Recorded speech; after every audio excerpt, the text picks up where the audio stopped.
Buka yuk kita.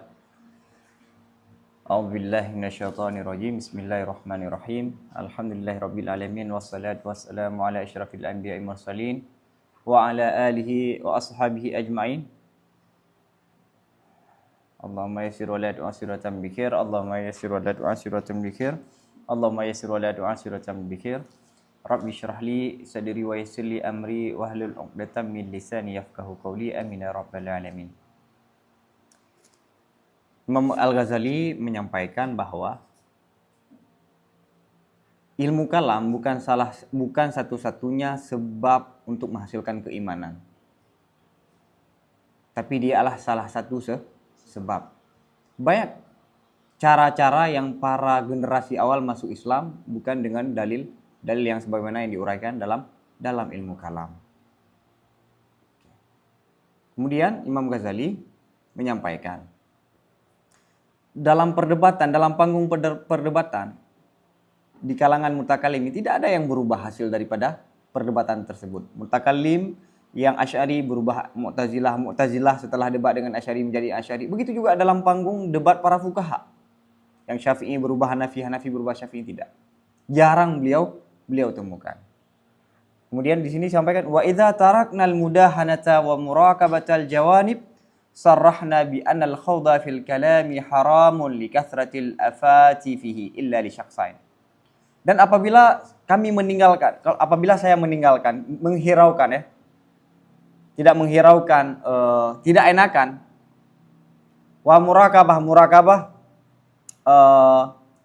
memantau berbagai sisi.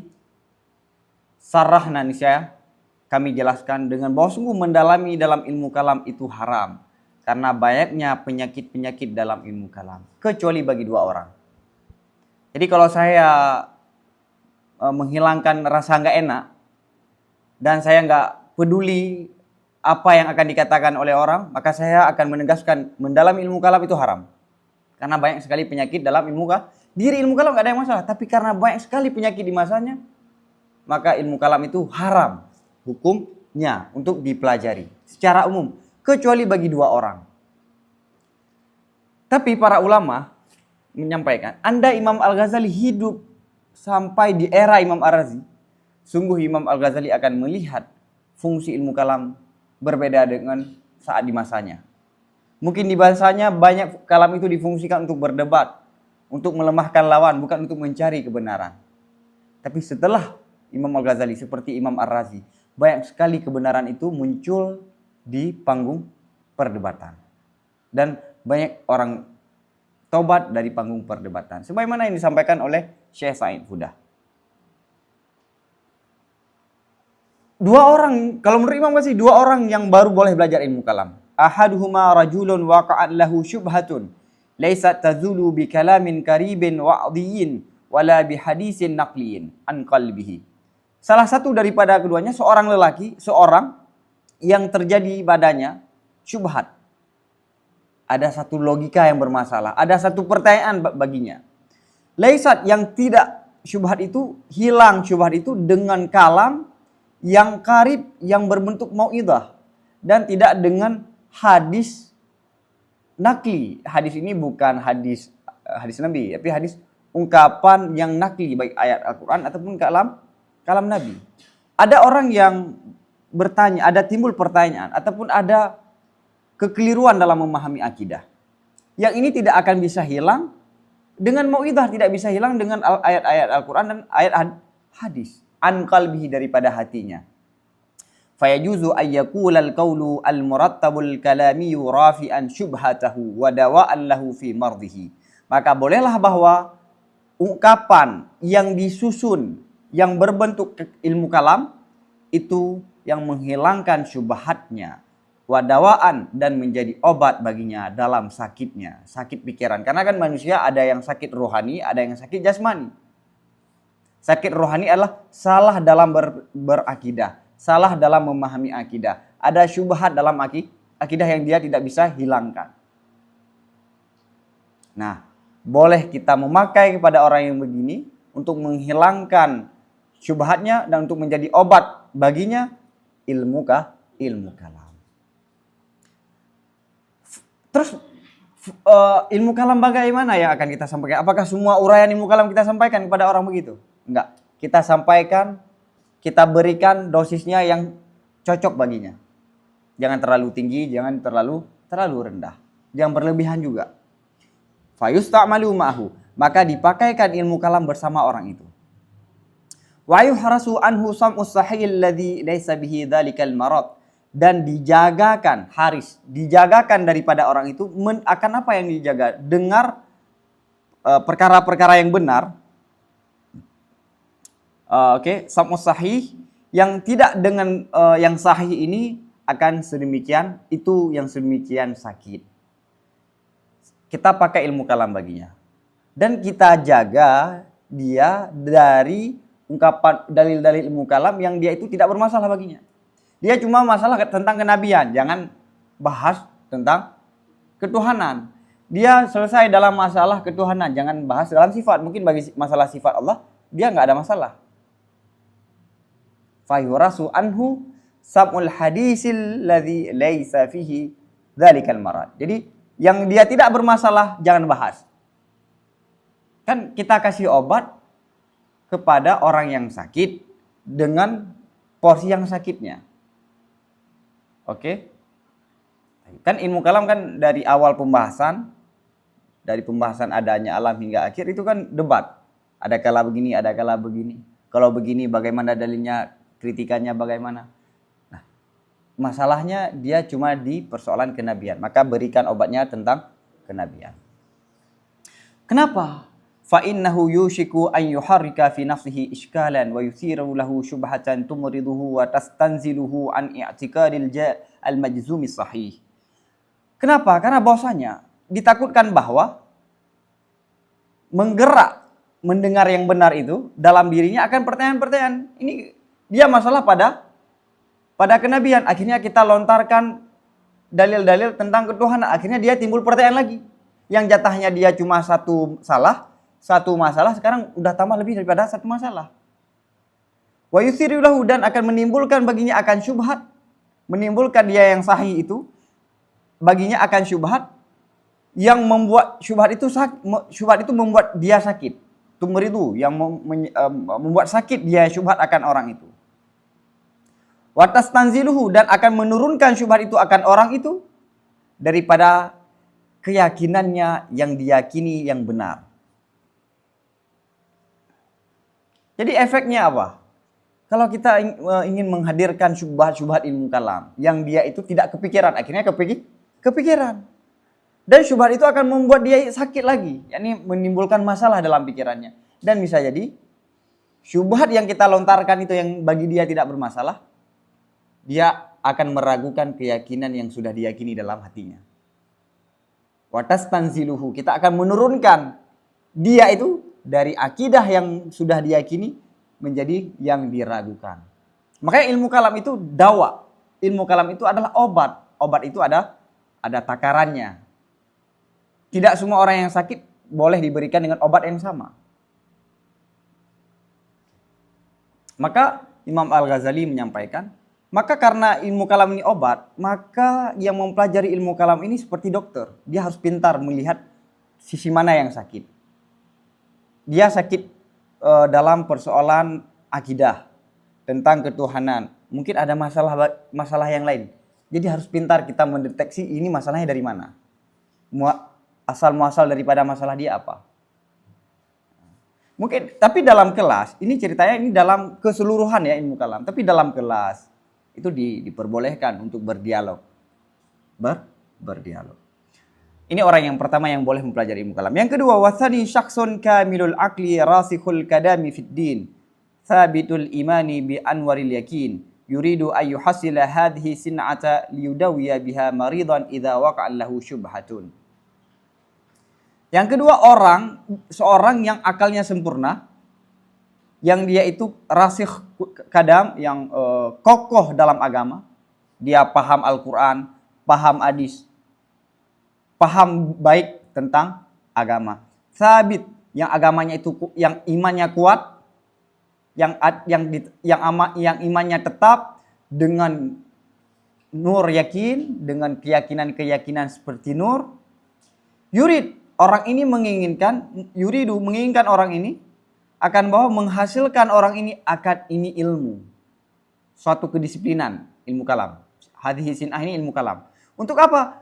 Untuk dia obati dengan ilmu kalam, dengan ilmu disiplin ilmu kalam, akan orang yang sakit apabila ada muncul bagi orang yang sakit itu oleh syubhat. Waliyufhima bihi muqtadiyan idza nabaga, dan untuk membongkarkan dengannya ilmu kalam akan ahli bid'ah apabila muncul ahli bid'ah. Waliyahrisa bihi mu'taqadahu, dan untuk menjaga orang itu dengan ilmu kalam akan keyakinannya apabila dikasat oleh ahli bid'ah akan menipunya, memperdayainya. Nah, tadi kan orang yang pertama yang boleh mempelajari ilmu kalam kalau dia itu ada syubhat. Kemudian kita memperbaiki pikirannya, akidahnya dengan menghadirkan dalil-dalil ilmu kalam. Orang yang kedua tidak ada syubhat baginya. Dia orang yang cerdas, imannya kuat, memiliki pemahaman yang baik tentang Al-Quran dan hadis, maka boleh bagi dia untuk mempelajari ilmu kalam. Tujuannya untuk apa? Dia mempelajari ini untuk mengobati andai ada orang yang sakit. Maridan nakirah. Andai ada orang yang sakit, maka dia bisa memperbaiki. Andai muncul ahli bid'ah, dia mampu membongkar di mana letak ahli bid'ah itu. Dan untuk menjaga keyakinan, menjaga akidah-akidah apabila ada misi dari ahli bid'ah untuk memperdayai, untuk melemahkan akidah umat. Maka ini boleh mempelajari ilmu kalam. Inilah yang dimaksudkan Imam Ghazali dalam Al-Iqtisad fil I'tiqad. Setiap daerah mesti ada mutakallim. Ini yang kurang. Ini yang kurang. Setiap daerah yang jaraknya 2 marhalah itu mesti ada mutakallim yang menguasai ilmu kalam. Untuk apa? Untuk mengobati orang yang sakit pikirannya, akidahnya. Untuk menjaga iman, kemurnian iman dari misi bid'ah, dari misi-misi orang ahli bid'ah. Yang ketiga, untuk membongkar kesesatan ahli bid'ah apabila dia muncul. Orang yang membaca Faisal Tafrikah tidak sampai ke sini menganggap apa? Imam Ghazali mengharamkan ilmu kalam. Faham ya? Fata'allumu dhalika lihadzal gharadi min furudil kifayah. Maka mempelajari sedemikian ilmu kalam karena ini tujuan, itu termasuk daripada fardu kifayah. Ini termasuk daripada fardu kifayah. Sebagaimana yang disampaikan juga dalam awal kitab Al-Iqtisad fil I'tiqad. Karena Imam Al-Ghazali mengungkapkan dalam kitab Jawahirul Quran, ilmu kalam, mutakalim itu seperti penjaga ataupun kalau boleh kita ibaratkan seperti militer, tentara. Tentara itu mesti ada di setiap daerah untuk menjaga kestabilan masyarakat dan untuk menjaga daripada serangan-serangan dari luar. Begitulah mutakallim.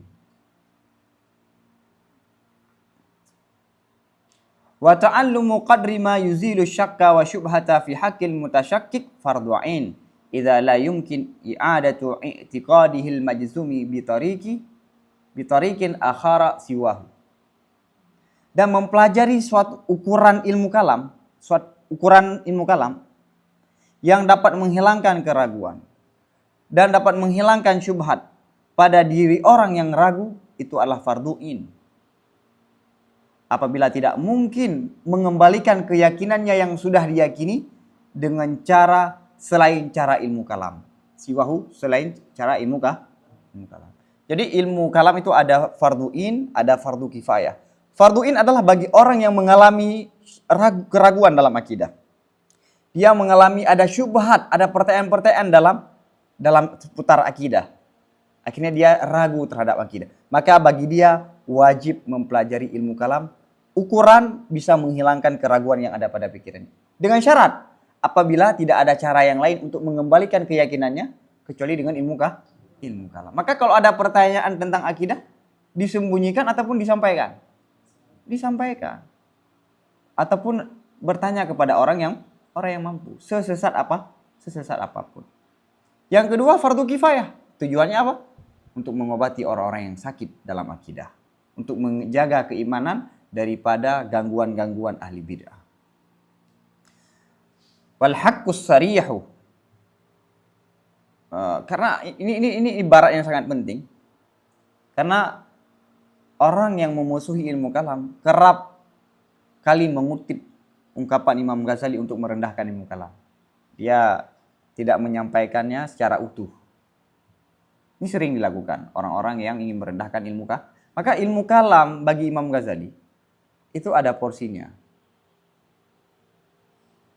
Dalam Iljamul Awam beliau sangat mengkritisi ilmu kalam. Bagi siapa? Beliau sedang berbicara dengan siapa? Beliau ahli hikmah, beliau hakim, bijaksana. Dengan orang yang sedang sakit perlu ilmu kalam. Orang yang sehat-sehat saja ngapain ilmu kalam? Tak perlu ilmu kalam. Jadi sesuai antara kitab Imam Al-Ghazali. Wal haqqus sarihu anna kulla ma'ni atakada ma ja'a bihi Rasulullah sallallahu alaihi wasallam washtamala alaihi al-Qur'anu i'tikadan jaziman fahuwa mu'minun wa in lam ya'rif adillatahu bal imanul mustafadu min ad-dalil al-kalamiyyi dha'ifun jiddan musyrifun 'ala al-tazalzuli bi kulli syubhatin. Kebenaran yang jelas bahwa sungguh semua orang-orang yang meyakini sesuatu yang telah dibawakan dengannya suatu oleh Rasulullah sallallahu alaihi wasallam washtamala dan mencakupi terhadap sesuatu tersebut oleh Al-Qur'an akan sebagai yakin yang jazim, maka orang itu beriman sekalipun dia tidak mengetahui dalil-dalil keyakinannya. Siapa saja yang meyakini apa yang disampaikan oleh Rasulullah, yang mana ada dalam Al-Quran, dan dia meyakini sangat kuat, maka dia orang yang beriman walaupun dia tidak tahu dalil-dalil keimanannya. Ini sesuai sebagaimana yang saya sampaikan barusan semalam dengan Subki, cuma nggak dalam rekaman. Imam Subki mengatakan, sebahagian ahli sunnah mengatakan kalau orang yang mampu berpikir, mampu bernalar, tapi dia meninggalkan nalar dan memilih jalan taklid, maka imannya sah tapi dia berdosa karena meninggalkan perintah untuk bernadar. Adapun pendapat yang kuat dalam ahli sunnah wal jamaah, orang yang meninggalkan nadar dan memilih jalan taklid, maka dia beriman dan tidak berdosa. Sebagaimana yang disampaikan oleh Imam Ghazali dan disetujui oleh Ibnu Taqiyuddin As-Subki dalam kitab Fatawa Subki.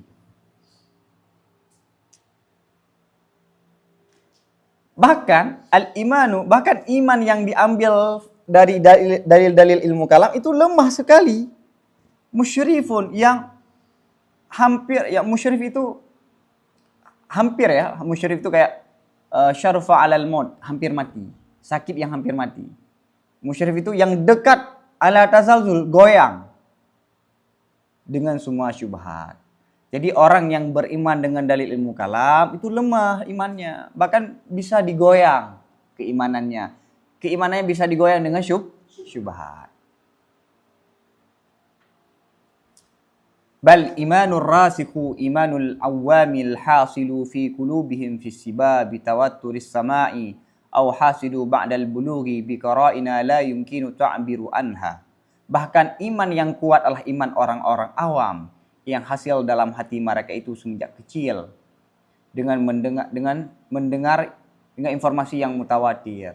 Dia mendengar Nabi menyampaikan begini, dia mendengar Al-Qur'an menyampaikan tentang akidah. Ini kan mutawatir. Ataupun hasil dianya iman setelah balik. Dia iman setelah balik. Dengan karinah-karinah yang tidak mungkin dia mengungkapkan daripadanya karinah. Jadi iman yang kuat adalah iman orang-orang awam yang hasil semenjak kecil. Dan dia mendengar lantunan-lantunan ayat Al-Quran dan hadis Nabi yang berkaitan dengan akidah. Maka mengajarkan akidah kepada masyarakat dengan dalil-dalil Al-Quran dan hadis itu lebih bermanfaat. Ataupun semenjak kecil dia tidak beriman, dia baru beriman setelah dewasa. Setelah balik, ada karinah yang dia tidak bisa mengungkapkan. Ada suatu kondisi yang membuat dia itu beriman yang dia tidak bisa mengungkapkannya. Wa tamamu ta'aqudihi bi mulazamatil ibadati wa dzikri. Dan sempurna kuatnya iman itu dengan cara berkekalan dengan ibadah dan zikir. Jadi iman itu bisa ditambahkan ya ditambahkan dengan cara ibadah dan berzikir. Tapi iman yang tidak dihiasi dengan ibadah dan zikir, itu iman itu bisa goyang. Malah kan ada hadis menyampaikan orang yang sering dalam dosa kecil akan membawa dia melakukan dosa besar. Orang yang akan melakukan dosa besar ditakutkan iman hilang darinya. Emang pengaruh itu. Jadi iman ataupun kondisi hati manusia itu tidak ada yang tetap. Tambah ataupun turun. Ya kan? Pasang ataupun surut.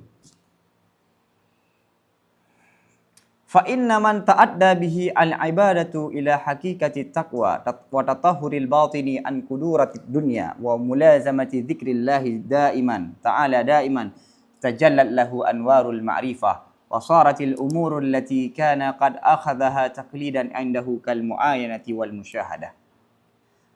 Maka bahwa orang-orang yang menunai orang ini, yang sampai dengan orang ini oleh ibadah kemana sampai kepada hakikat takwa dan sucinya jiwa daripada kotoran-kotoran dunia. Wa mulazamah dan berkekalan berzikir Allah selamanya. Niscaya akan nampak baginya, jelas baginya oleh cahaya-cahaya makrifah. Dan jadilah perkara-perkara yang adalah orang itu sungguh mengambil orang itu akan perkara-perkara tersebut secara taklid, itu di sisinya seperti melihat langsung, muayanah, menyaksikan, wal musyahadah, menyaksikan langsung. Jadi orang yang sudah ada iman dalam hatinya, dia membersihkan hati, yakni apa? Yang pertama, tasfiyah, membersihkan hati, kemudian menghiasi hati dengan berzikir. Maka akan tajalat, akan lahir pengetahuan-pengetahuan yang mana pengetahuan itu sebelumnya kita ambil secara taklid. Allah itu wujud, Allah itu kudrah, iradah, ilmu. Ini taklid pada dasarnya. Kalau kita membersihkan hati dan berkonsisten dengan ibadah, berzikir, maka pengetahuan yang dasarnya kita tahu dengan cara taklid, kita seperti seolah-olah melihat langsung. Imam Ar-Razi menyampaikan, orang tidak akan memahami nama-nama Tuhan kecuali pemahaman dia terhadap alam semesta semakin mendalam. Semakin dalam dia mengetahui tentang bagaimana Allah menciptakan alam ulia, alam di langit, ataupun dia mengetahui alam sufla, bagaimana Allah menciptakan alam semesta, maka dia akan mengetahui rahasia-rahasia daripada setiap nama Asmaul Husna.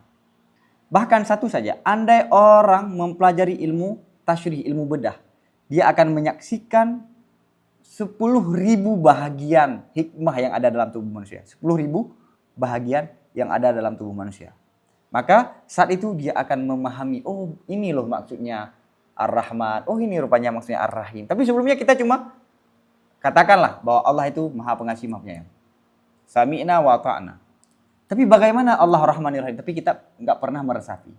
Caranya apa? Mendalami ilmu. Maka ilmu sains pada dasarnya mendekatkan orang itu kepada Tuhan, bukan menjauhkan orang itu daripada Tuhan. Tapi kenapa sekarang saintis itu banyak orang ateis? Kenapa orang-orang yang makin mempelajari ilmu umum makin jauh daripada Tuhan? Karena dia tidak dibekali dengan pengetahuan terhadap Tuhan. Dan filosofi terhadap ilmu umum ataupun ilmu sains tidak dibalut lagi dengan agama. Dulu ilmu sains membantu agama. Sekarang membuat pertentangan antara ilmu sains dengan agama. Paham ya? Ini membuktikan bahwa imannya para aulia itu iman ijmali. Imannya orang awam. Tapi setelah dia membersihkan hati, dia menghiasi diri dengan berzikir dan beribadah, maka akan nampak baginya keyakinan yang dia ambil secara taklid menjadi sebagai seolah-olah dia menyaksikan langsung. Ya, sebagaimana yang saya sampaikan tadi. Kita sering membaca Asmaul Husna 99 ya. Pernah nggak menghayati satu saja Asmaul Husna? Tidak. Wa tilka haqiqatul ma'rifati allati la tahsulu illa ba'da inhilali 'uqdatil i'tiqadi wa insyirahi sadri bi nurillahi ta'ala. Itulah hakikat ma'rifah. Itulah yang benar-benar ma'rifah, yang tidak akan hasil ma'rifah tersebut kecuali setelah terbentuknya akidah, keyakinan, dan terbukanya jiwa dengan cahaya dari Allah. Itu yang sebenar pengetahuan. Tapi maksudnya Allah itu kudrah. Tapi bagaimana Allah itu kudrah? Meresapi bagaimana itu kudrah? Itu belum ma'rifah. Tapi yang ma'rifah lah melihat langsung. Bukan melihat menyaksikan kudrah Allah. Tapi kita bisa melihat bagaimana kudrah Allah berfungsi dalam menciptakan alam semesta. Bahkan kalau emang kita telusuri ya, saat nafsu pun kita bisa berpikir. Misalnya ini tiba-tiba nafsu nih. Coba pikir, lihat bagaimana cara nafsu itu bereaksi. Dan bagaimana nafsu itu bisa hilang. Tapi sayangnya semua kejadian yang kita alami tidak kita pikirkan. Paham? Baik. Wa man yuridillahu an yahdiyahu yashrah sadrahu lil Islam fahuwa ala nurin min rabbih. Dan orang-orang yang Allah kehendaki akan Allah beri petunjuk orang tersebut, niscaya Allah akan membukakan hatinya untuk Islam. Maka orang tersebut di atas cahaya daripada Tuhannya. Sebagaimana Rasulullah pernah ditanyakan, Rasulullah SAW, daripada makna syadrhis sadr. Makna hati yang dibuka. Faqala, maka Nabi menjawab, nurun yuqdafu fil qalbil mu'minin. Apa makna hati manusia itu terbuka? Hatinya sudah terbuka. Allah membukakan hatinya. Maknanya apa? Ada cahaya yang dicampakkan dalam hati orang yang beriman. Terus tandanya bagaimana? Faqila wa ma alamatuhu. Ada yang mengatakan, apa tandanya ya Rasulullah? Apa tandanya orang itu sudah mendapatkan nur dari Allah? Apa tanda orang yang hatinya sudah dicampakkan nur dalam hatinya oleh Allah? Apa tandanya? Faqala al-tajafi andaril gurur wal inabatu ila daril khulud. Maka Rasulullah SAW menjawab, tajafi, apa kita artikan tajafi, yakni tidak suka, enggan, kering, ya kan? Tapi tajafi ini enggan, tidak peduli daripada rumah yang tipu daya ini dunia, wal inabah, dia beralih dan berfokus kepada rumah yang kekal abadi. Tandanya apa? Dia mengabaikan dunia dan dia memfokuskan kepada akhirat. Itu tanda orang yang sudah mendapatkan nur daripada Allah. Tapi kalau dia masih mempelajari agama, ilmu kalam, ilmu fikih, ilmu apapun dalam Islam, tapi keinginannya lebih banyak kepada dunia daripada akhirat, maka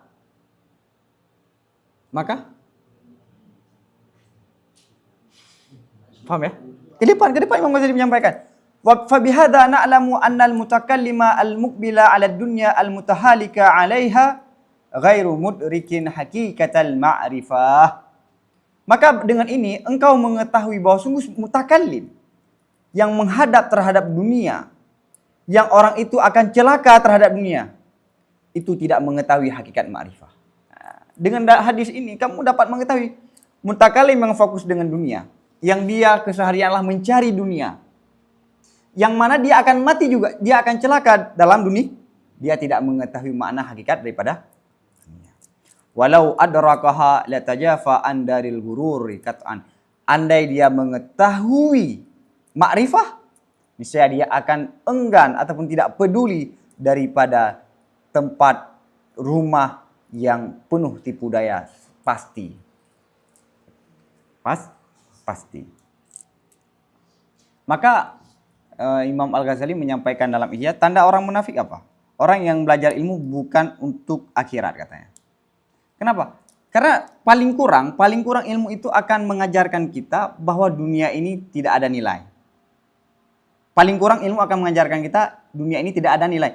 Tapi setelah kita mempelajari ilmu itu, bahwa dunia itu sangat bernilai. Kata lain, pikiran kita bukan untuk akhirat. Maka dia digolongkan daripada orang-orang yang munafik.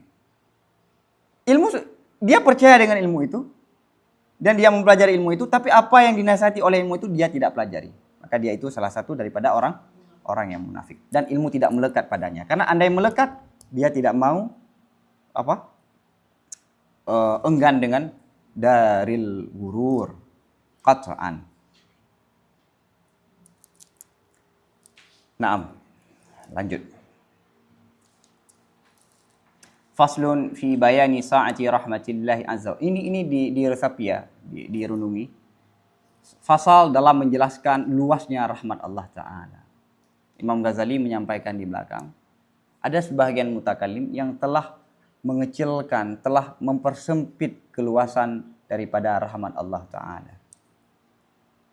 La'allaka taqul anta ta'khudhu takfira min at-takdzibi lin-nususi syar'iyyati wa syari'u salawatullahi alaihi wasallam huwa alladhi dayyaka ar-rahmah 'alal khalqi dunal mutakallim.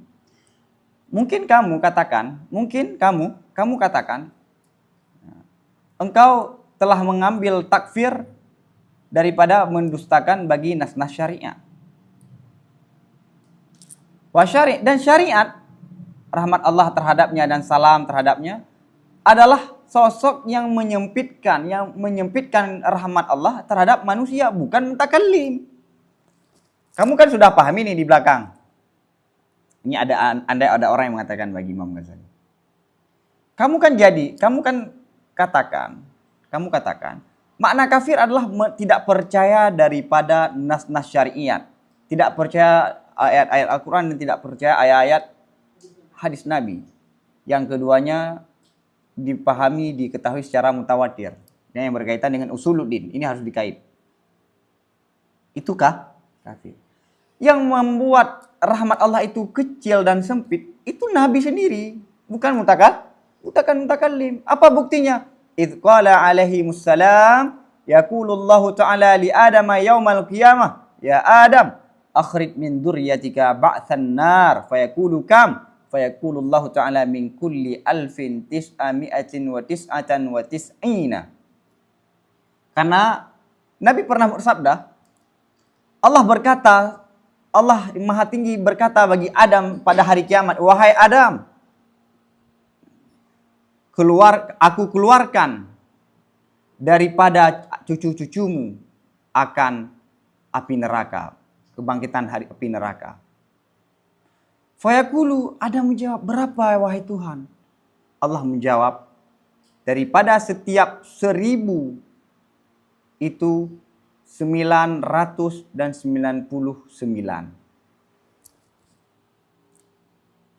Allah mengatakan bagi Nabi Adam, wahai Adam, saya akan masukkan keturunanmu dalam neraka. Berapa ya Rasulullah? Dari 999 itu semua neraka, satu yang masuk surga. Ini dalil syariat. Wa qala alaihi wassalam, sataftariku ummati ala nayifin wa sab'ina firqatan an-najiyah minha wahidah. Nabi sallallahu alaihi wasallam bersabda, umat akan terpecah umatku terhadap lebih daripada 70 kelompok. Yang selamat daripada 70 kelompok lebih hanya satu. Ini membuktikan bahwa yang masuk surga itu nggak banyak. Lebih banyak orang masuk neraka. Ini Nabi loh yang menyampaikan bahwa surga itu, rahmat Allah itu tidak terlalu luas. Nah, Al-jawab yang penting. Al-jawab.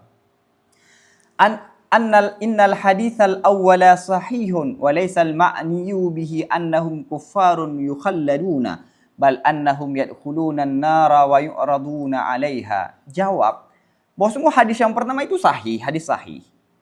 Namun bukanlah yang dimaksudkan dengan hadis itu bahwa sungguh keturunan Nabi Adam itu kafir yang kekal dalam neraka. Bahkan bahwa sungguh mereka masuk neraka, wa yu'radu 'alaiha, dan mereka didatangkan 'alaiha, di atasnya neraka. Wa yutraku, dan mereka ditinggalkan dalam neraka dengan ukuran sesuatu yang dikehendaki oleh dosa-dosa mereka itu dan maksiat mereka itu. Iya, hadis itu benar kata Imam Ghazali, sahih hadis itu. Tapi maksudnya mereka bukan kekal dalam neraka. Tapi mereka itu masuk neraka untuk dibersihkan. Karena konsepnya gini, surga itu kan singgasana Darussalam, tempat yang paling aman dan tentram.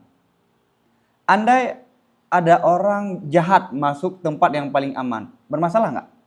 Apakah itu Darussalam? Aceh adalah negeri syariat, negeri syariat yang full sisi positifnya. Andai ada orang yang mencuri, itu sah nggak kita katakan Darussalam? Enggak. Jadi karena surga itu adalah Darussalam, maka tidak boleh orang yang masuk situ dalam keadaan kotor. Dia harus dibersihkan dulu. Dibersihkannya adalah dengan masuk ke neraka. Tapi masuk neraka itu ada tahapan, ada hadis disampaikan. Orang masuk neraka, begitu dia dimasukkan dalam neraka, dia tidur. Ketiduran, Allah memberikan dia itu tidur.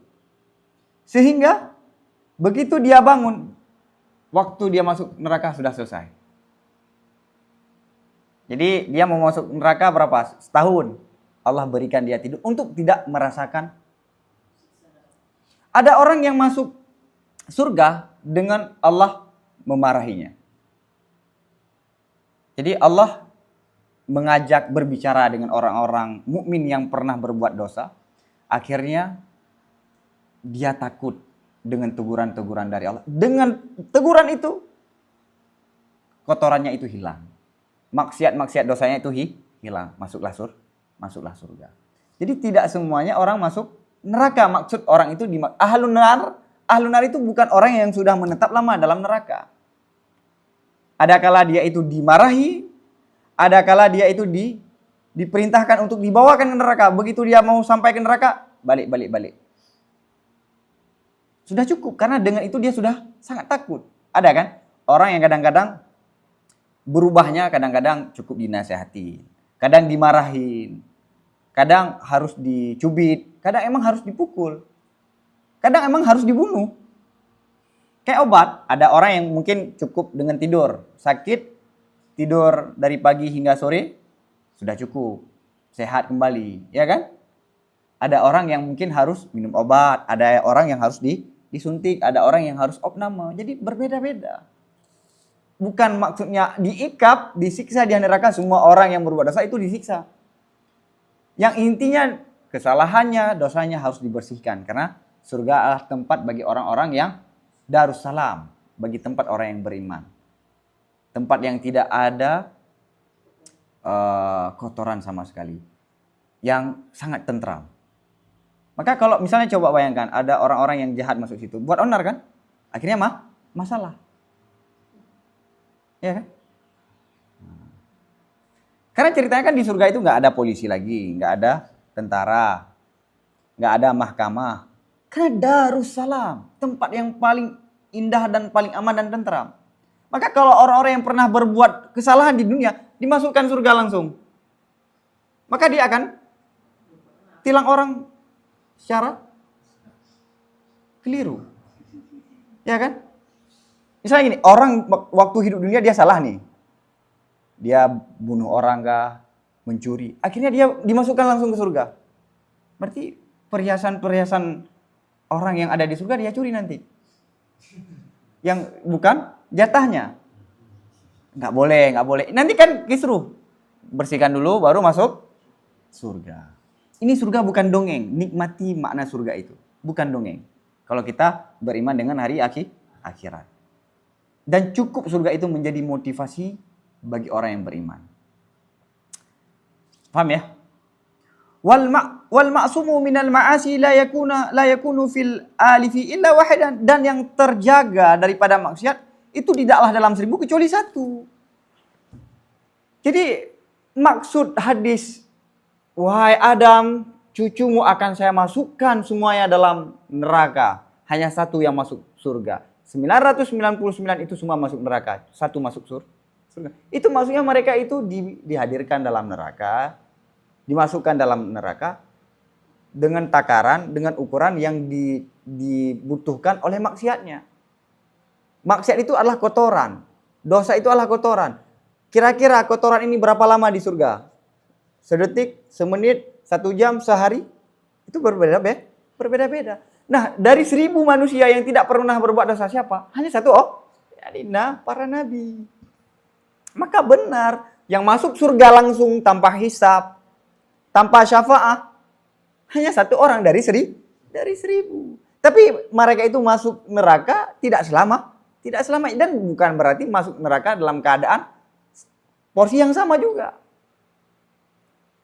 Walidzalika qala ta'ala wa in minkum illa wariduha. Dan tidak di antara kalian kecuali akan yang datang mendatanginya. Siratal mustaqim ya. Semua di antara kita pasti akan melewati jembatan itu. Salah satu tafsir mengatakan begitu. Kecuali para nabi. Mungkin sering dengar ini kalau kurbun biar ada Ferrari. Oke.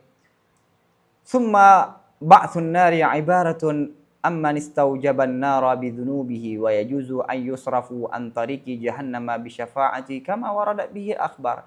Kemudian masuk neraka, dibangkitkan dalam neraka, misalnya dimasukkan dalam neraka. Itu kata lain daripada orang-orang yang orang itu wajib neraka dengan sebab dosanya.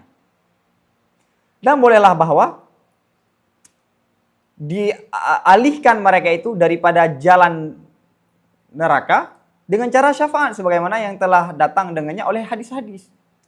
Jadi makna masuk neraka apa? Makna bahsun nar dalam hadis itu orang-orang yang mesti masuk neraka karena dosanya, bukan orang yang masuk neraka. Orang-orang yang dengan dosanya pantas dimasukkan dalam neraka. Bukan orang yang sudah masuk neraka. Orang-orang yang pantas masuk neraka. Orang-orang yang begini boleh saja nanti di hari akhirat mendapatkan syafaat. Ahli sunnah wal jamaah. Secara akidahnya itu dia bisa menyelamatkan dia di akhirat. Tapi andai dia berzina, andai dia mencuri, andai dia tidak pernah sholat, tidak pernah puasa, apakah nggak akan disiksa? Sedangkan orang yang meninggalkan sholat masuk neraka, orang yang tidak berbayar zakat, tidak puasa, bisa masuk neraka. Sedangkan ada orang Syiah, orang Wahabi, akidahnya salah dalam beberapa sisi. Tapi dia sholat jamaah, puasa full, zakat rutin, dan berbuat baik, masuk neraka. Kan ini, paham? Min haisu akidah, iya selamat. Tapi min haisu lain enggak? Dari sisi yang lain enggak? Orang-orang yang bermaksiat, orang-orang yang punya dosa di dunia, baik dosa kecil, dosa besar, baik dalam akidah ataupun dalam furu', maka dia boleh mendapatkan syafaat. Boleh syafaat dari temannya. Maka kita diperintahkan untuk memperbanyak teman yang baik di dunia. Karena teman yang baik adalah salah satu orang yang akan diberikan syafaat. Untuk memberi syafaat kepada orang yang lain. Teman, guru, orang tua. Ya kan? Dan nanti nabi, para ulama, para nabi. Yang paling terakhir setelah semua memberi syafaat, nggak masuk. Misalnya nih, kita punya teman. Oke, kita masuk. Kemudian orang tua yang selamat. Kemudian para ulama memberi syafaat, para nabi memberi syafaat. Akhirnya tersisa orang-orang yang tidak dapat syafaat. Dari nabi nggak dapat, dari ulama nggak dapat, dari teman nggak dapat. Nah, orang-orang siapa ini? Orang-orang yang tidak pernah sholat, orang yang tidak pernah berbuat baik, tapi dia pernah mengatakan la ilaha illallah wa muhammadar rasulullah. Kata Allah, sekarang giliranku, saya yang akan berikan syafaat mereka, masuk surga. Nah. Paham ya? Jadi masuk neraka dalam hadis itu orang yang pantas masuk neraka karena dosanya. Boleh orang itu dialihkan dari jalan ke neraka ke jalan surga dengan cara syafaat. Maka doa seperti selesai sholat azan ya, itu sangat penting. Karena itu salah satu bentuk permintaan syafaat kita pada Nabi Muhammad SAW. Wa tashhadul akhbarul katsiratu dallatu ala sa'atir rahmati. Wahia aktsaru min an tuhsa. Dan diberi saksi, ada dalil-dalil, diberi saksi hadis-hadis yang sangat banyak yang menunjuki di atas luasnya kasih sayang Allah. Wahia, dan rahmatnya Allah itu lebih banyak daripada untuk dihitung, daripada bahwa dihitungkan akannya rahmat. Faminha, maka di antara hadis-hadis yang menunjuki rahmatnya Allah, hadis-hadis yang diriwayatkan daripada Aisyah radhiyallahu anha, annaha qalat, bahwa Sayyidina Aisyah itu berkata, Sayyidina Aisyah. Jadi banyak hadis-hadis yang menyampaikan bahwa rahmat Allah itu sangat kan ada hadis menyampaikan rahmat itu ada 100 ya. 99 untuk dirinya, 1 yang dilimpahkan dalam dunia ini. Jadi kasih sayang orang tua, kasih sayang Nabi, kasih sayang semua yang ada di dunia ini hanya 1 daripada 100 yang Allah, dari 1 daripada 99 yang Allah simpan baginya. Itu sebenarnya untuk takrib. Rahmat Allah tidak ada batasan, bukan terbatas pada 99. Tapi itu menunjuki bahwa rahmat Allah sangat banyak. Kan ada hadis anak kecil dalam perjalanan, anak kecil itu melihat orang tuanya, baru bertemu dengan orang tuanya. Para sahabat dengan Nabi lagi duduk. Kemudian anak kecil itu berpelukan dengan orang tuanya dengan pelukan yang sangat erat, yang menunjuki bahwa orang tua itu sangat sayang pada anaknya. Kemudian Nabi menyampaikan, bagaimana tanggapan kalian melihat kejadian itu? Orang tuanya sangat menyayanginya. Dan ketahuilah bahwa Allah lebih besar daripada kasih sayang orang tua itu terhadap anaknya. Paham ya? Sayyidina Aisyah berkata apa? Faqattun Nabiyya sallallahu alaihi wasallam dzata lailatin. Maka aku tidak melihat Nabi, aku tidak menemukan Nabi pada suatu malam. Fabtaghaituhu, maka aku ingin cari akannya Nabi. Maka aku inginkan akannya Nabi. Jadi Sayyidina Aisyah lagi bersama Nabi. Kemudian pas Sayyidina Aisyah bangun kalau tidak salah, Nabi sudah tidak ada di sisinya. Akhirnya Sayyidina Aisyah mencari di mana Rasulullah sallallahu alaihi wasallam. Fa idza huwa fi masyrabati yusalli. Maka saat rupanya dianya Nabi pada tempat sholat. Jadi ada satu ruang yang Nabi di situ sering sholat, ghurfah. Ada bilik ya, ada kamar kecil yang Nabi peruntukkan untuk rupanya Nabi sedang ini waktu malam. Fara'aitu ala ra'sihi anwaran thalathatan. Maka aku lihat di atasnya Nabi 3 cahaya. Ini malam ya. Di atas kepala Nabi itu ada 3 cahaya. Ada 3 cahaya. Falamma qada salatahu qala ya man hadhi. Maka manakala selesai sholat Nabi berkata, Mahyam, siapa itu? Man hadhi. Ya kan? Ini kan gelap. Ini siapa ini? Qultu ana Aisyah ya Rasulullah. Aku Aisyah wahai Rasulullah. Qala ra'aitil anwar ats-tsalatsa. Aisyah berkata, aku melihat 3 cahaya. Qultu, oh kata Nabi, ra'aitatil anwar ats-tsalatsa, engkau lihat 3 cahaya? Qultu, aku jawab kata Aisyah, na'am ya Rasul, aku lihat ya Rasulullah.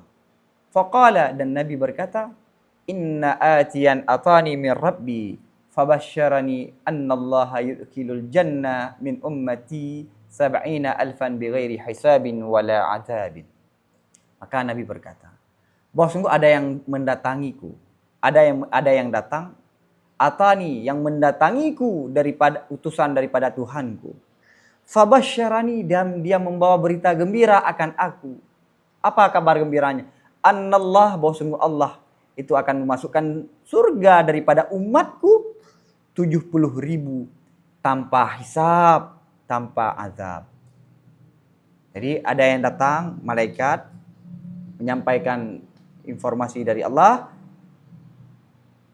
Bergembiralah wahai Muhammad, bahwa Allah akan memasukkan surga 70,000 daripada umatmu tanpa hisab ya, tanpa hisab, tanpa azab, tanpa hisab. Yang kita takutkan hisab nih kan, hisab dan ada azab, ada masuk neraka sebentar. Ini langsung VIP. Thumma atani minan nuri thani'atin min rabbi fabasyarani annallaha yudkhilu min ummati makana kulli wahidin minas 70,000 bighairi hisabin wa adabin wala adabin.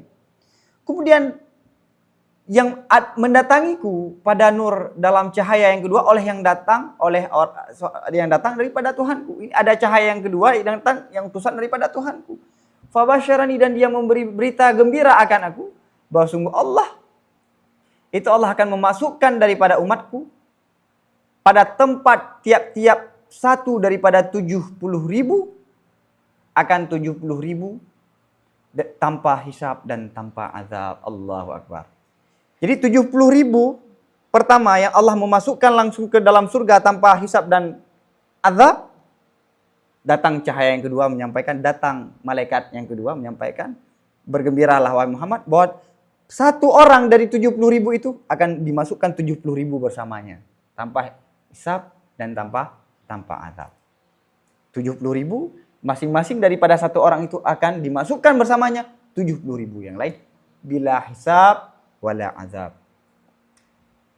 Thumma atani fin nuri tsalits atin min rabbi fabashsharani anna Allah yudkhilu min ummati makana kulli wahidin min as-sab'ina alfal mudha'afati 70,000 bighairi hisab wala azab. Kemudian mendatangiku dalam cahaya yang ketiga oleh yang datang daripada Tuhanku, utusan daripada Tuhanku. Fabashsharani, dan dia membawa berita gembira akan aku bahwa sungguh Allah akan memasukkan daripada umatku pada tempat tiap-tiap satu daripada 70.000 yang lipat ganda daripada ribuan akan 70.000 tanpa hisab dan tanpa 70.000 pertama masuk hisab dan tanpa azab. Kemudian setiap orang daripada 70.000 itu akan dimasukkan 70.000. Maka ada ratus miliaran ribu. Kemudian dari setiap orang itu akan dimasukkan 70.000 tanpa hisab wal azab. Dan ini yang kita wanarju minallah azim. Fakultu ya Rasulullah la tablughu hadza ummatuka. Maka aku jawab, kata Aisyah, ya Rasulullah, tidak akan sampai ini oleh umatmu. Ini terlalu banyak ya Rasulullah, umatmu tidak sampai begini, tidak sampai banyaknya begini. Qala yuqammaluna lakum minal a'rabi man lam yasum wa la yusalli. Rasulullah berjawab, akan disempurnakan bagimu daripada orang-orang Badui, akan orang-orang yang tidak pernah puasa dan tidak pernah sholat. Ya Rasulullah, umat ini enggak cukup. Terlalu banyak bilangan ini. Umatmu tidak cukup daripada bilangan yang Allah sampaikan. Akan cukup dengan orang-orang yang tidak pernah sholat dan tidak pernah puasa. Dia akan masuk bila hisab wala azab Allah. Ini bukan berarti kita harus sepele dengan perintah Allah. Setiap perintah itu wajib dilakukan dan ada ganjarannya dan ada siksaannya. Tapi ini difokuskan bahwa rahmat Allah itu sangat luas, sangat luas. Maka para sufi dengan para fuqaha sudut pandangnya berbeda. Para fuqaha melihat seseorang dalam bersosial kesalahan. Ini salah, hukumnya haram. Ini makruh, ini tidak pantas. Ini lebih baiknya jangan dilakukan begini. Sedangkan para sufi, dia ini setiap kesalahan yang dia lihat ini adalah ladang untuk memperbaiki. Setiap melihat orang-orang yang salah ini ladang pahala.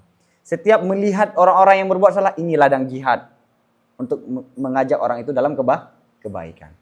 Maka disarankan dalam kitab-kitab tasawuf, bergaullah dengan para sufi, jangan bergaullah dengan para fuqaha. Karena para fuqaha banyak kritiknya. Ini haram, ini nggak boleh, hukumnya ini. Tapi kalau para sufi, dia nggak menyampaikan. Cukup, yuk. Mengajak dan memperbaiki tanpa dia sadari. Paham ya? Maka dengan kita menyampaikan ayat-ayat rahmat ini, orang itu akan makin rindu dengan Allah.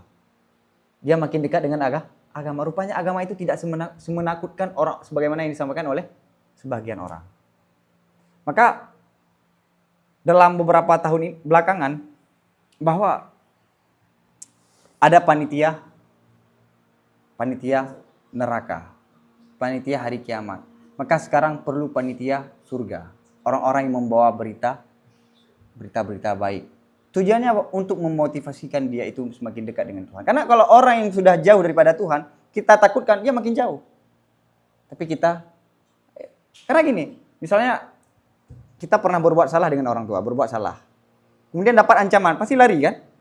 Enggak, orang tua enggak, kamu akan dimaafkan. Orang tuamu akan menyayangimu dan akan melupakan kesalahan. Pasti kita berani pulang. Walaupun dia ketepot dari kata rumah. Paham ya? Bawakan berita-berita gembira untuk manusia itu lebih dekat pada agama. Ini luar biasa ini. Fahadha wa amsaluhu minal akhbari dallati ala sa'ati rahmati kathirun. Wa hadha fi ummati Muhammad sallallahu alaihi wasallam. Maka ini hadis ini dan yang model-model begini. Daripada hadis-hadis yang menunjuki di atas luasnya rahmat itu sangat banyak. Wahada, dan hadis ini dalam umat, khusus umat Nabi Muhammad SAW. Ini dalam umat Nabi Muhammad SAW secara khusus. Hadis yang di belakang khusus umat Nabi Muhammad. Bagaimana dengan umat-umat yang terdahulu? Wa ana aqulu ar-rahmatu tashmalu aktsaral umami salifati.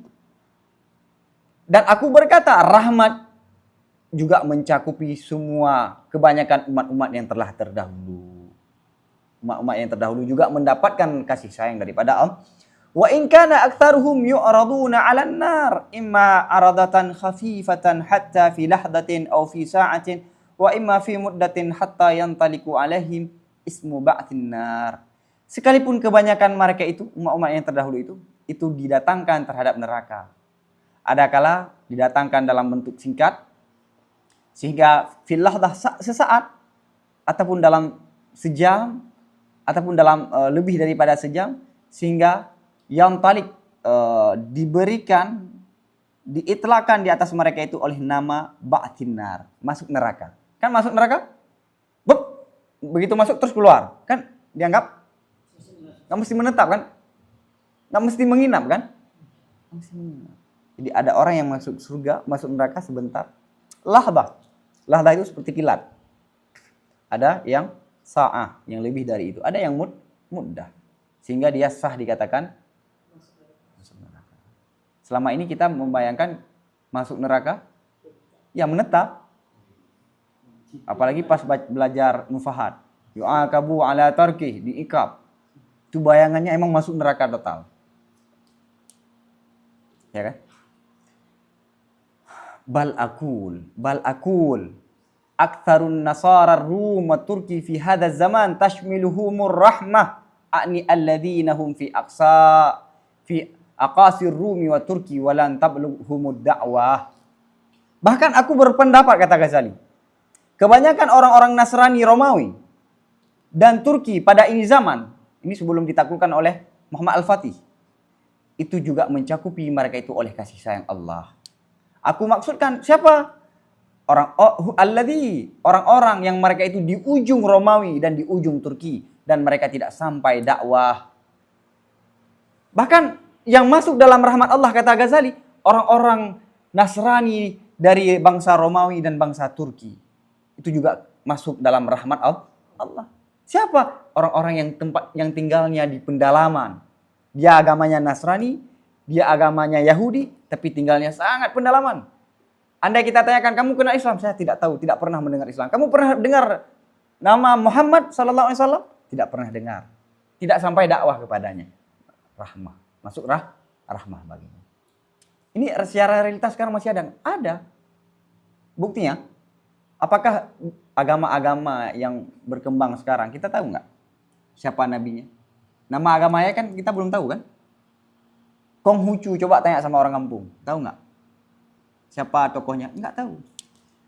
Maka ada kemungkinan orang sekarang tidak tahu, jangankan Nabi Muhammad, nama Islam aja dia tidak tahu. Ya. Oh, ini kan ada media. Apakah semua pelosok masuk? Bagaimana dengan orang-orang pendalaman di Brazil, di Meksiko, di Venezuela, di Papua Nugini? Ya kan? Kaum-kaum apa namanya itu? Kaum-kaum pendalaman. Tashmiluhur rahmah. Rahmah Allah juga sampai kepada mereka. Andai mereka nanti mati, mereka akan mendapatkan kasih sayang Allah, masuk surga. Jadi Asy'ari itu sangat luas cara melihat rahmat Allah dalam persoalan kafir, masuk surga dan masuk neraka. Fa'innahum, maka bahwa sungguh orang-orang agama-agama di luar kita itu ada 3 model. Ada 3 kelompok. Ini penting, ini sangat penting nih. Ini yang menjadi perdebatan di kalangan sebagian masyayikh kadang-kadang. Sinfun lam yablughum ismu Muhammad sallallahu alaihi wasallam aslan fahum ma'dzurun. Satu kelompok tidak sampai mereka itu nama Nabi Muhammad sallallahu alaihi wasallam sama sekali. Maka mereka itu ditoleransi. Ma'dzur. Karena dalam konsep Asy'ariyah, seorang itu tidak akan disiksa kecuali dia setelah sampai dakwah kepadanya. Dia punya akal untuk mengenal Tuhan. Tapi selama tidak ada utusan, maka andai dia tidak beriman dengan Tuhan misalnya, dia menyembah berhala, ma'dzur. Maka salah satu faedah daripada Allah mengutus para nabi adalah ini. Paham ya? Wasinfun balaghahum musmuhu wa ba'tuhu wa ma dhahara alaihi minal mu'jizati wa hum al-mujawiruna li baladil Islam wal mukhalituna lahum wa hum kuffarul mukhalladun. Kelompok yang kedua, sampai mereka itu nama Nabi Muhammad, diutusnya Nabi Muhammad, dan sesuatu yang nampak di atasnya Nabi muncul daripada Nabi Muhammad daripada mukjizat. Dan mereka itu orang-orang tetangga bagi negara-negara Islam. Wal mukhalitun, dan yang bergaul, berinteraksi bagi orang-orang Islam. Mereka ini adalah kafir yang kekal abadi dalam neraka. Ada orang yang Nasrani, orang yang di luar agama kita, mengenal Nabi Muhammad, mengetahui itu Nabi. Dan ada mukjizat-mukjizat, ada informasi yang dia dapatkan bahwa Nabi Muhammad ada diberikan mukjizat. Yang mereka itu tinggal di negara Islam, ataupun di tetangga Islam. Ataupun sekarang walaupun dia jauh bukan tetangga, tapi dia mengakses informasi melalui buku-buku, melalui media. Ini mukhalladun, kuffar mukhalladun. Wasinfun salisun bainad darajatain, ini yang sangat penting. Balaghum ismu Muhammad sallallahu alaihi wasallam wa lam yablughum ba'thuhu wa sifatuhu. Kelompok yang ketiga di antara dua derajat. Derajat yang pertama, dia tidak pernah mendengar Nabi Muhammad sama sekali. Yang kedua, mendengar Nabi Muhammad, mendengar bahwa Nabi Muhammad itu nabi, ada mukjizat. Kelompok yang ketiga, dia cuma mendengar Nabi Muhammad. Walam yablughuhum, dan tidak sampai mereka itu kebangkitannya Nabi, sifatnya Nabi. Bal sami'u ay muddu siba anna kadzaban mulabbisan ismuhu Muhammad da'a nubuwah kama sama'a sibyanuna anna kadzaban yuqala lahu al-muqanna tahadda bin nubuwati kadziban. Bahkan mereka itu mendengar sejak kecil bahwa sungguh ada pendusta mulabbis yang menodai yang namanya Muhammad, yang klaim sebagai kenabian, sebagaimana yang didengar oleh anak-anak kecil masa sekarang, anak-anak kecil kami, bahwa sungguh seorang pendusta, dikatakan bagi pendusta itu al-muqanna, yang menentang dengan kenabian. Keadaan orang itu yang berdusta. Fahaulai indi fi ma'na sinfil awwa. Mereka itu menurutku pada makna golongan yang pertama. Lihat, dia tahu Nabi Muhammad SAW, tapi dia tidak tahu bahwa dia itu adalah Nabi. Dia tidak tahu sifat-sifat Nabi, bagaimana akhlaknya Nabi. Bahkan dia dari sejak kecil mendengar Nabi Muhammad itu sang pendusta, sebagaimana yang terjadi di negara-negara Barat. Sejak kecil ditanamkan, diajarkan oleh orang tuanya, Islam itu adalah fobia, Islam itu suka perang, haus darah. Tokoh mereka itu Muhammad itu sang pendusta. Dari sejak kecil dia kenal Nabi Muhammad dengan sifat-sifat yang tidak sesuai dengannya. Akhirnya dia besar hingga meninggal. Ma'dzur. Ma'dzur. Sebagaimana kata Imam Ghazali di masa sekarang, di masaku, anak-anak kecil itu mendengar seorang pendusta yang bernama Al-Muqanna. Ada orang Syiah yang mengatakan dia itu Nabi. Dan anak-anak kecil semua tahu itu adalah pendusta dari sejak kecil. Faham? Dia tahu Nabi Muhammad. Dia tahu yang namanya Muhammad. Tapi klaim sebagai Nabi itu pendusta. Apa yang disampaikan oleh Nabi itu pendusta. Itu dusta semuanya. Dia besar, akhirnya dia benci terhadap Islam. Dia mati. Menurut Imam Ghazali, dia tidak masuk neraka secara abadi. Sangat luas kan? Saya dulu pas membaca ini terkejut juga. Nah, selama ini yang bukan Islam masuk neraka, kekal abadi. Ya kan? Fa innahum ma'a annahum la yasma'una sifatahu sami'u didda awsafihi. Maka bahwa sungguh mereka itu, beserta bahwa sungguh mereka itu tidak mendengar sifat-sifat Nabi, mereka mendengar lawan daripada sifat-sifat Nabi. Mereka dari sejak kecil tidak mendengar sifat Nabi, yang mereka dengarlah sifat-sifat yang berlawanan. Wa hadza la yuhariku da'iyat nadari wa talab. Ini tidak menggerakkan dorongan nadar dan talab mencari. Jadi kalau dari kecil dia mendengar begitu, Tidak ada dorongan dalam dirinya untuk mencari kebenaran. Paham? Nah, luar biasa kita Imam Ghazali.